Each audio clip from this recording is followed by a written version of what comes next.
Dur bekle. Vallahi kalp krizi geçireceğim birazdan. Sonra...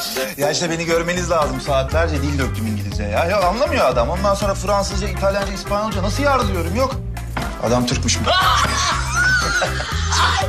Belki adam Türkmüş değil. Ay bayıldım.